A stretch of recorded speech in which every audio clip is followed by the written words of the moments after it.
Hello. आज आपण बोलूया 5व्या T20 बद्दल, जी काल झाली त्यात आपण जिंकलो. सगळ्यांनीच बघितली, सगळ्यांना आनंद आला असेल. मला त्याच्यातले काही पॉईंट्स आहेत जे हायलाईट करावेसे वाटले, त्याच्यामुळे हा व्हिडिओ बनवतोय. स्टार्ट करूया पहिल्यापासून. टॉस टॉस ॲज युजल आपल्याला माहिती आहे, आपण क्वचितच जिंकतो. मी नेहमी हे बघत असतो की बाबा टॉस जिंकून समोरच्या टीमनी काय डिसिजन घेतलं आहे, बॅटिंगचं का बॉलिंगचं. कारण आजकाल खूप रेअर झालं की भारत टॉस जिंकेल आणि डिसिजन घेईल म्हणून काही बॅटिंगचं किंवा बॉलिंगचं. हे मोस्टली आजकाल डिपेंड करतं समोरच्या टीमवरती. ते टॉस जिंकतात आणि डिसिजन घेतात. असो, टॉस साऊथ आफ्रिकेने जिंकला, बॉलिंग घेतली. एक्सपेक्टेड होतं कारण शुभमन गिल नव्हता, संजू येणार होता. संजू आला, संजूनी ओपन केलं अभिषेक शर्मासोबत आणि जे त्यांनी मागच्या वेळेस पण केलं आणि जे करत आलंय तेच त्यांनी केलं. चांगला स्टार्ट दिला. आज स्पेशली मला असं वाटलं की शुभमन गिल नसताना संजू आणि अभिषेक ही जी जोडी आहे, हीच जोडी पुढं कंटिन्यू करावं असं माझी इच्छा आहे आणि भरपूर फॅन्सची इच्छा आहे. आणि काही एक्सपर्टसुद्धा तेच म्हणतात, एक्स कॉमेंटेटरसुद्धा तेच म्हणतात. बट सगळ्यांना माहिती काय होणार आहे. बोलूयात पुढे. स्टार्ट दिला चांगला. अभिषेक शर्मा थोडासा अडकल्यासारखं वाटला कारण काल त्याचा स्ट्राईक रेट संजू सॅमसनपेक्षा कमी होता. आणि हीच गोष्ट या सिरीजमध्ये बघायला भेटली की अभिषेक शर्मा कुठेतरी अडकतोय, त्याचा स्ट्राईक रेट कमी होतोय. तर ॲट द सेम टाइम त्याच्यासोबत जो आहे त्याने चांगला स्टार्ट दिला पाहिजे, पण तसं होत नव्हतं. बट आज विपरीत गोष्ट घडली, ती म्हणजे संजू होता. संजूचा स्ट्राईक रेट अभिषेक शर्मापेक्षा जास्त होता. ऑलमोस्ट 160-170च्या रेंजमध्ये होता. आणि तसंच काही ओपनर त्याला पाहिजेत. अभिषेक अडकत असेल तर संजू खेळेल, संजू अडकत असेल तर अभिषेक खेळेल. आणि दोघं जर खेळले तर मला वाटतं बेस्ट रन होऊ शकतात पॉवर प्लेमध्ये 70-80. आणि तिथून मग पुढे आपण कंटिन्यू करू शकतो. बोलूयात तेच. अभिषेक शर्मा तसं म्हटलं थोडासा स्क्रॅची वाटला कारण जिथे शॉट मारत होते तिथं जात नव्हतं. बट तसा त्याचा खेळच आहे, रिस्क फ्री. तू मारणार, रन काढणार आणि ते होणारच. संजू सॅमसन खेळायला माझी एक पर्सनल रिक्वेस्ट होती संजू सॅमसनला की बाबा मोठी इनिंग खेळ. स्टार्ट भेटला होता, मला वाटतं 50 एक 100मध्ये जर कन्वर्ट केलं असतं तर मला वाटतं त्यांनी शिक्कामोर्तब केलं असतं त्याच्या प्लेसवरती. कारण 37-38 रन काढल्यावर शुभमन गिलचे फॅन्स किंवा मॅनेजमेंट हे सांगेल की बाबा एवढं रन तर शुभमन पण काढत होता. आणि एक महत्त्वाची गोष्ट ती म्हणजे की संजू सॅमसन हा बेंचवर बसलाय. तो त्याचा परफॉर्मन्स खराब होता, रन काढत नव्हता म्हणून नाही बसलाय. तो याच्यासाठी बसलाय कारण शुभमन गिलला ओपन करायचं आहे. टीम कॉम्बिनेशनमध्ये त्याची जागा बनत नाही म्हणून संजू सॅमसन बेंचवर बसलाय. काल एक चित्र समोर आलं, म्हणजे एक कॅमेरा शुभमन गिलवर गेला तर त्याचा चेहरा उदास होता. पण असंच काही संजू सॅमसन सोबत जेव्हा होत होतं, जेव्हा शुभमन गिल रन नव्हता काढत. आज तसंच काही झालं, दोघेही उदास असतात. पण ठीक आहे, एकाचा दिवस चांगला असेल, एकाचा दिवस वाईट होईल. क्रिकेटमध्ये असंच होतं. हॅपी संजूसाठी त्याला चान्स भेटला, त्यांनी चांगले रन काढले. जसं मी म्हटलं बाबा मोठी इनिंग खेळ, कारण 5 मॅचेस न्यूझीलंडच्या त्याच्यानंतर वर्ल्ड कप आहे. आज टीम सिलेक्शन पण होणार आहे, त्याच्यावरती पण एका व्हिडिओमध्ये आपण बोलूया. असो, त्याच्यानंतर चांगला स्टार्ट भेटला होता. अभिषेक शर्मा आउट झाला. तिलक वर्मा आल्यावर मला असं कुठं वाटलं की बाबा यार फ्लेक्झिबिलिटीच्या नावाखाली थोडंसं जे बॅटिंग ऑर्डर चेंज करणं चालू होतं ते थोडंसं थांबल्यासारखं वाटलं. कारण तिलक वर्मा 3 नंबर 4 नंबरवर खेळतो आणि बेस्ट खेळतो, हे आपण बघितलंय IPL मध्ये सुद्धा आणि इंटरनॅशनल क्रिकेटमध्ये सुद्धा. आज त्यांनी 70 रन काढले, ऑलमोस्ट 200चा स्ट्राईक रेट होता. तसंच काही पाहिजे. तिलक वर्मा आणि अभिषेक शर्मा हे भारताचं फ्युचर आहे, मी आता पण सांगतोय. कारण एज त्यांचं कमी आहे, पुढच्या 10 वर्ष ते चांगलं खेळू शकतात आणि भारताला पुढे नेऊ शकतात. तिलक वर्माचा जो परफॉर्मन्स आहे तो असा आहे की चांगला स्टार्ट भेटला तर त्याला तो पुढे घेऊन जातो आणि अजून चांगलं करतो, जे भारतासाठी चांगलं आहे. आणि आज तेच झालं. 231चा टार्गेट आपण सेट केला. तिलक वर्मा खेळाला. त्याच्यानंतर एक चांगल्या बॉलवरती संजू सॅमसन आउट झाला. त्याच्यानंतर आला सूर्यकुमार यादव बॅट्समन. आज मला पहिल्यांदा असं वाटलं, आज मला वाईट पण वाटलं आणि दया पण आली सूर्याभाऊची. कारण सूर्याभाऊ आउट झाल्यावरती जो एक्सप्रेशन देत होता ते एक्सप्रेशन आज नाही दिले. आज त्यांनी जेन्युइन एक्सप्रेशन होते, जे मला वाटलं की हताशा निराशा त्याच्या चेहऱ्यावरती दिसत होती. प्रयत्न करत होता रन काढण्यासाठी, बट मला नाही वाटत.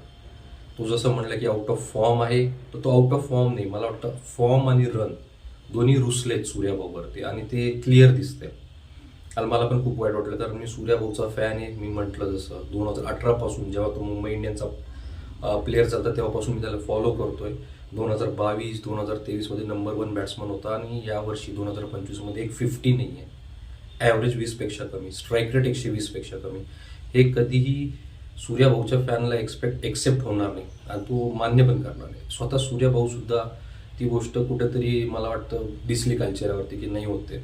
आणि त्याच्यामुळे ती निराशा होती. होप हे 2025 वर्ष त्याच्यासाठी बॅटिंग करिअरमध्ये तरी वाईट गेलं आहे. 2026मध्ये चांगला फॉर्म घेऊन येईल आणि चांगली एनर्जी घेऊन येईल, कारण पुढच्या वर्षी T20 वर्ल्ड कप आहे. त्याच्यानंतर तो आऊट झाला, मिड ऑफवर त्याची कॅच पकडली. आज मी म्हटलं की तो पुढे खेळायचा प्रयत्न करत होता, मिड ऑफवरती मारला पण कॅच पकडली गेली. त्याच्यानंतर आला हार्दिक पांड्या मला वाटतं कोणत्या तरी टशनमध्ये आलेला होता. खेळायला आला, पहिलाच बॉल 6 मारला, कॅमेरामॅनच्या इथे लागला. आणि तिथं मी जसं मागे म्हटलं की त्याला पहिला बॉल जर टप्प्यात पडला भाऊच्या, तर तो मारायला चालू करतो आणि एकदम मारायला चालू केलं तर बघितलं काल आपण 200पेक्षा 225च्या स्ट्राईक रेटने खेळला, 25 बॉल 63 रन.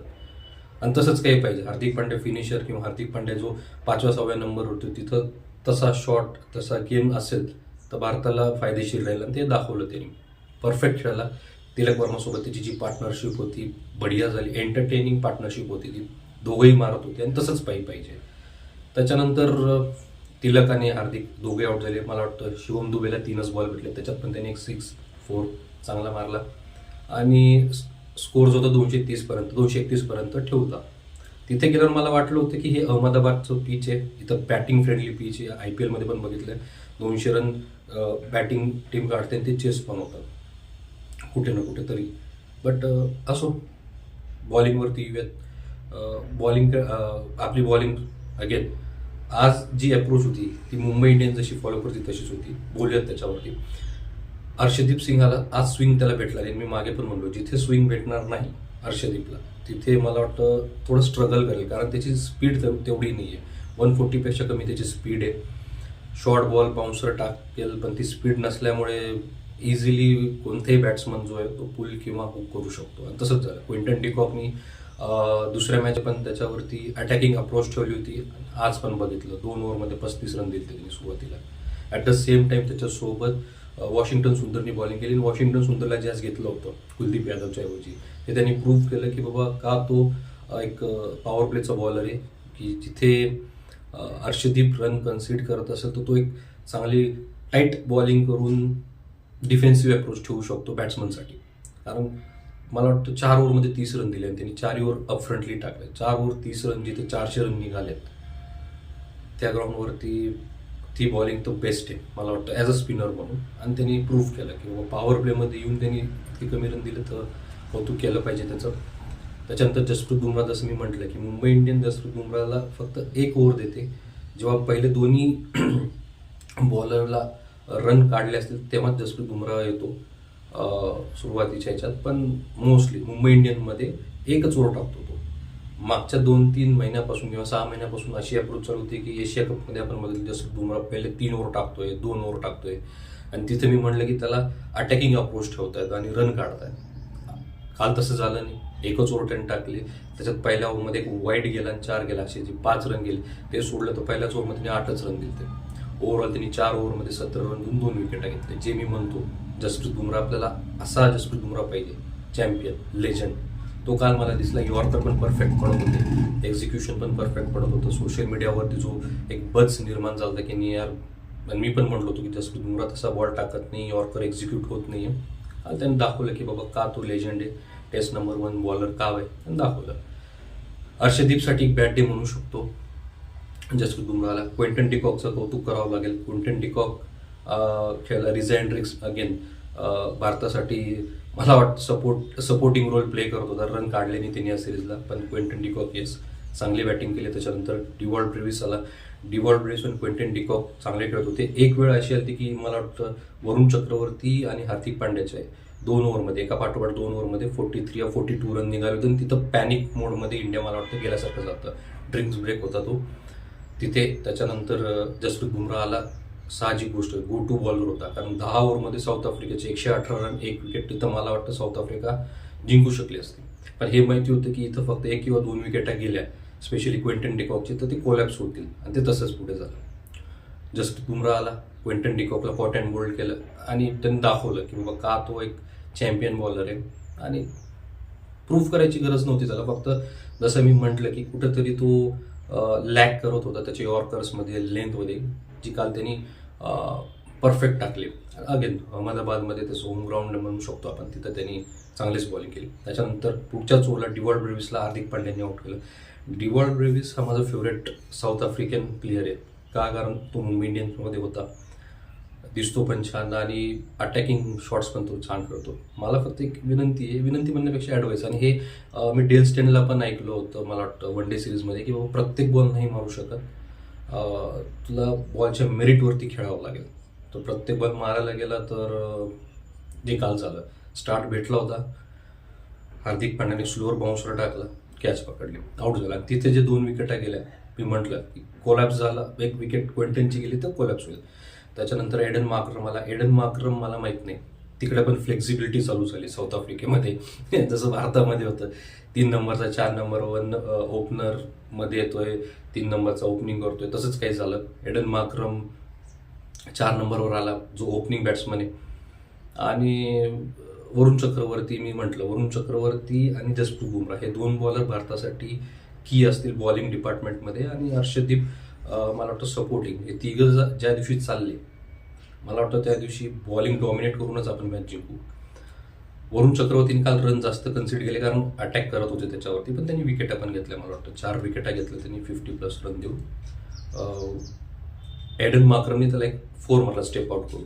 मला माहीत नाही त्याच्या पुढचा बॉल का त्यांनी लॅप खेळायला गेला आणि तिथे LBW आउट झाला, माहीत नाही.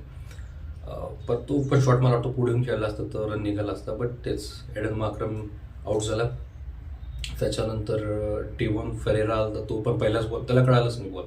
मुळात वरुण चक्रवर्ती जसं मागे पण म्हटलं होतं की आउट ऑफ सिलेबस आहे, जे न्यू साऊथ आफ्रिकन बॅट्समन त्यांच्यासाठी, त्यांना कळत नाही की हा बॉल सरळ राहील किंवा गुगली राहील.